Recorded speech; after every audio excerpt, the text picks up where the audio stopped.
आधी करिअरमध्ये किंवा लाईफमध्ये ना IQ खूप महत्त्वाचा समजला जायचा, पण आता ना IQ सोबत EQला जास्त महत्त्व आलेलं आहे. तर IQ म्हणजे आपल्या सगळ्यांना माहिती आहे इंटेलेक्च्युअल कोशंट किंवा इंटेलिजंट कोशंट ज्याला आपण म्हणतो. पण EQ म्हणजे इमोशनल कोशंट. इमोशनल कोशंट म्हणजे काय? तुमचे interpersonal skills, how well you are with people, लोकं मॅनेज करणं, हँडल करणं तुम्हाला कसं येतं आहे, रिलेशनशिप मेंटेन डेव्हलप करणं कसं आहे. यातल्या आपण रिलेशनशिप मॅनेजमेंट ह्या गोष्टीबद्दल आज डिस्कशन करणार आहोत.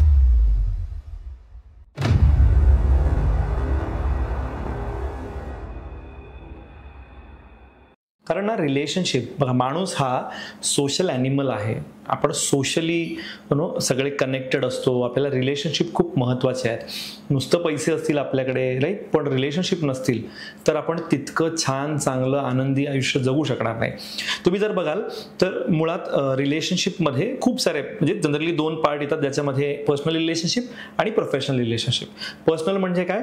तर तुमचे लव्ड वन्स, तुमची फॅमिली, तुमचे आई बाबा, बायको, नवरा, मुलं वगैरे हे जे तुमचे क्लोज्ड वन्स आहेत त्याला आपण पर्सनल रिलेशनशिप म्हणूया. आणि प्रोफेशनलमध्ये तुमचे कलिग्स, तुमचे बॉसेस, तुमचे वेंडर्स, तुम्ही ज्यांच्यासोबत काम करता, प्रोफेशनल काम करता, ती लोक येतात. तर दोन्ही रिलेशनशिप्स खूप महत्त्वाचे आहेत. एखाद्या माणसाला एक छान लाईफ, एक छान करिअर असेल जर गरजेचं वाटत असेल तर सगळ्यात पहिलं तर पर्सनल रिलेशनशिप जर तुमचे व्यवस्थित नसतील तर त्याचा इफेक्ट तुमच्या प्रोफेशनल रिलेशनशिपवरती सुद्धा बऱ्याचदा होतो, तुमच्या करिअरवरती होतो. म्हणजे समजा मी घरी भांडणं, टेन्शन, माझे प्रॉब्लेम जर चालू आहेत, so I always carry that to my profession. माझ्या ऑफिसमध्ये त्याचा इफेक्ट दिसतो आणि माझी प्रोडक्टिव्हिटी कमी होते.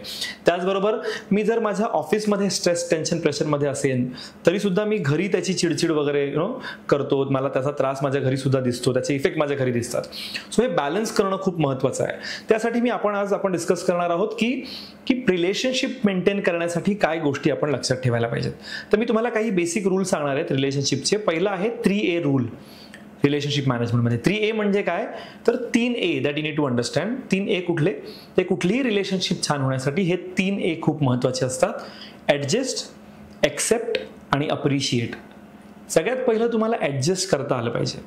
ओके, काही जे काही गोष्टी, सर्कमस्टन्सेस असतील, गोष्टी असतील, वस्तू असतील, रिलेशनशिप, त्याच्यामध्ये ॲडजस्टमेंट हा प्रकार मला ना महत्त्वाचा वाटतो. दुसरं ॲक्सेप्टन्स तुमच्याकडे असायला पाहिजे. राईट, जसं मी म्हणालो मगाशी ॲडजस्ट. तर बघा, आधी खूप छान संसार चालायचे, खूप एकत्र कपल असायचे. आता थोडंसं आपल्याला दिसतंय की गोष्टी पटकन, आपली डिवोर्स रेट वाढलाय किंवा भांडणं होत आहेत, तर तिकडे ना ॲडजस्टमेंट कुठेतरी लोक करत नाही आहेत. ॲडजस्ट करा म्हणजे काय, तुम्ही काही जर तुमचा पार्टनर करतो आणि ते सहन करून घ्या, मार खा, असं माझं म्हणणं नाही. पण ॲडजस्टमेंट ही तुम्हाला करता आली पाहिजे. कारण no relationship is perfect relationship. There is no perfect couple. Right, जसं म्हणतात की परफेक्शन इज अ मिथ. तर ॲडजस्टमेंट. दुसरं ॲक्सेप्टन्स असला पाहिजे. With their pluses and with their minuses तुमच्याकडे ॲक्सेप्टन्स असला पाहिजे. म्हणजे आधी आता वाईफ छान होती, बारीक होती, आता जाड झाली तर आपण ॲक्सेप्ट नाही करणार का? आता असं नसायला हवं. With their pluses and minuses आपण जितका ॲक्सेप्टन्स वाढवू तितकी रिलेशनशिप छान असेल. आणि अप्रिसिएशन इम्पॉर्टंट असतं कुठल्याही रिलेशनशिपमध्ये. म्हणजे जेव्हा आपण नेगेटिव्ह किंवा चुका पटकन सांगतोय तर तसंच आपण अप्रिशिएट पण छान केलं पाहिजे. माझं म्हणणं उलट अप्रिसिएशनचा रेट तुमचा जास्त चांगला असला पाहिजे कुठलंही रिलेशनशिप तुम्हाला जर टिकवायचं असेल तर. रिलेशनशिपमधला पुढचा रूल आहे तो म्हणजे डोंट काउंट. डोंट काउंट म्हणजे काय? आपण बऱ्याचदा म्हणतो मीच कितींदा करायचं, मीच कितींदा ॲडजस्ट करायचं. सो याच्यामध्ये मी एक गोष्ट सांगतो की if the person is important, okay, जर माणूस महत्त्वाचा असेल तर त्याचे शब्द विसरा, आणि जर शब्द महत्त्वाचे असतील तर माणूस विसरा. म्हणजे काय? तर तो तसाच बोलला, तो तसंच, ठीक आहे, तो बोलला असेल, पण जर तो माणूस महत्त्वाचा आहे तर त्या शब्दांना इग्नोर करता आलं पाहिजे. त्याचबरोबर मीच कितींदा ॲडजस्ट करायचं, मीच कितींदा ॲक्सेप्ट करायचं, मीच कितींदा अप्रिशिएट करायचं असं नसायला हवं. बघा, जगात आपल्यावर सगळ्यात जास्त अनकंडिशनल लव्ह कोण जर करत असतील तर ते म्हणजे आपले आई बाबा. They don't count. मीच कधी प्रेम करायचं बाळावर असं आई करत नाही, असं बाबा करत नाहीत बघा. सो एक छान रिलेशनशिपमध्ये डोंट काउंट हा रूल असला पाहिजे. आणि अजून एक जो मला एलिमेंट सांगायला आवडतो रिलेशनशिप डेव्हलप करण्यासाठीचा, तो म्हणजे गिव्हिंग सरप्राइजेस. रिलेशनशिपमध्ये नेहमी सरप्राइझिंग एलिमेंट्स देण्याचं किंवा ही वृत्ती असली पाहिजे. बघा, जेव्हा एखादं कपल किंवा एखादं नवीन रिलेशनशिप सुरू होतं तेव्हा आपण सरप्राइजेस देत असतो. पण एखादं लग्न झालं किंवा थोडीशी रिलेशनशिप जुनी झाली तर तो सरप्राइझिंग एलिमेंट ना कमी होतो. राईट. तर तुम्हाला तुमचं रिलेशनशिप जिवंत ठेवायचं असेल तर सरप्राइझिंग एलिमेंट, सरप्राइजेस देणं, मग कधी कुठे सरप्राइझिंग गिफ्ट देणं, सरप्राईज घेऊन जाणं, अशा ह्या गोष्टी करत राहिल्याने ती रिलेशनशिप जिवंत राहते. सो अशा ह्या गोष्टी आपण जर रिलेशनशिपमध्ये समजून घेतल्या तर आपली ती रिलेशनशिप खूप छान डेव्हलप होऊ शकते. मी तुम्हाला सजेस्ट करेन काही पुस्तकं सुद्धा जर तुम्हाला रिलेशनशिप डेव्हलप करायची असतील. एक छान पुस्तक आहे ज्याचं नाव आहे men are from Mars and women are from Venus. तर पुरुषी मानसिकता किंवा स्त्रिया कशा विचार करतात, पुरुष कसे विचार करतात, ह्याचे काही कॉन्सेप्ट आहेत त्या खूप छान पद्धतीने त्या पुस्तकात सुद्धा सांगितले गेलेले आहेत. किंवा अजून एक पुस्तक आहे गॅरी चॅपमनचं ज्याचं नाव आहे 5 लव्ह लँग्वेज. रिलेशनशिपसाठी एक खूप छान आणि एक खूप महत्त्वाचं पुस्तक समजलं जातं. मी थोडक्यात त्या पुस्तकाबद्दल तुम्हाला सांगेन की गॅरी चॅपमनचं हे म्हणणं आहे त्या पुस्तकामध्ये की आपल्या प्रत्येकामध्ये ना एक इमोशनल टँक असतो. तो इमोशनल टँक जोपर्यंत भरलेला आहे तोपर्यंत ती रिलेशनशिप छान चालू असते. पण जसं ते इमोशनल टँक कमी व्हायला लागतो त्या रिलेशनशिपमध्ये भांडणं, प्रॉब्लेम, चॅलेंजेस येऊ लागतात. And you can feel that emotional tank only with love. म्हणजे तो इमोशनल टँक फक्त प्रेमानेच भरता येतो परत. आणि त्याच्यासाठी गॅरी चॅपमन सांगतो की 5 लव्ह लँग्वेजेस आहेत प्रत्येक माणसामध्ये. या 5 लव्ह लँग्वेजेस असतात, त्यातली काही प्रायमरी पण असते, त्याच्याबद्दल मी तुम्हाला सांगतो. तर 5 लव्ह लँग्वेज कुठल्या? तर पहिली म्हणजे काइंड वर्ड्स, म्हणजे चांगलं बोलणं, चांगले शब्द. दुसरं आहे क्वालिटी टाईम, म्हणजे क्वालिटी टाइम स्पेंड करणं. तिसरं आहे गिफ्ट. चौथा आहे टच. आणि 5वा आहे ऍक्ट ऑफ सर्व्हिस. म्हणजे काय? सगळ्यात पहिलं मी सांगितलं काइंड वर्ड्स. काइंड वर्ड म्हणजे छान बोलणं.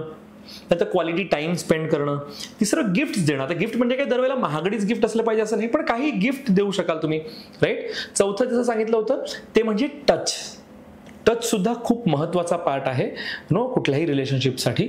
जसं की टच म्हणजे नॉट इन ऑलवेज सेक्शुअल वे, पण अगदी होल्डिंग हँड्स, हात पकडणं किंवा तो टच जो असतो तो खूप महत्त्वाचा पार्ट समजला जातो. आणि शेवटचं म्हणजे act of service. Act of service म्हणजे त्या माणसासाठी काहीतरी ऍक्ट करणं. जसं आई उठण्याच्या आधी आईसाठी उठून चहा केला, राईट. किंवा त्या माणसासाठी काहीतरी आपण ऍक्ट करणं. असं एक साधारणपणे 5 लव्ह लँग्वेजेस सांगितल्या गेल्या आहेत. आणि आपल्या प्रत्येकाची ना, तुमची किंवा तुमच्या पार्टनरची एक प्रायमरी लव्ह लँग्वेज असते. ज्या लँग्वेजने तुम्ही त्या माणसाला जर ट्रीट कराल तर त्या माणसासोबतचं तुमचं रिलेशनशिप खूप स्ट्रॉंग होऊ शकतं. मी तुम्हाला एक उदाहरण देतो. जसं माझ्याकडे एक केस आली होती, मी रिलेशनशिप काउन्सिलिंग करण्यासाठी. ते कपल आलं होतं. तर ते कपल जे होतं त्यातला जो मेल होता, जो पुरुष होता, तो छान व्यावसायिक होता, चांगला बिझनेस वगैरे त्याचा होता.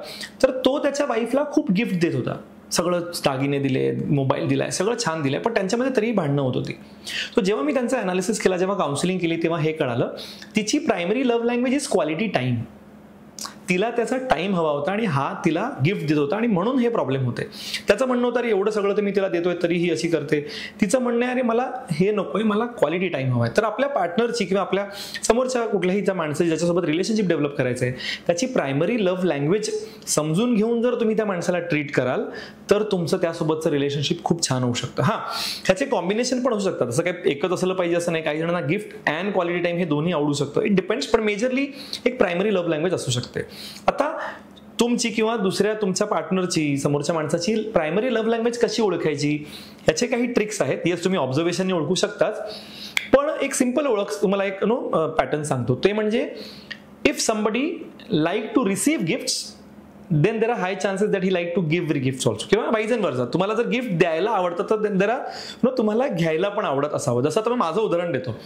माझी primary love language is kind words. मला छान बोललेलं आवडतं. सो इफ यू सी, माझं बोलणं पण छान आहे. बऱ्याचदा मी कमी दुखवतो. माझ्या बोलण्याने दुखवणं तितकंच होणार नाही लोकांना. So this is how you do understand की मी जसं लोकांसोबत बोलतोय तसंच माझी अपेक्षा असते की मला पण त्यांनी तसं ट्रीट करावं. तर ह्या पद्धतीने सुद्धा तुम्ही लव्ह लँग्वेज समजू शकता.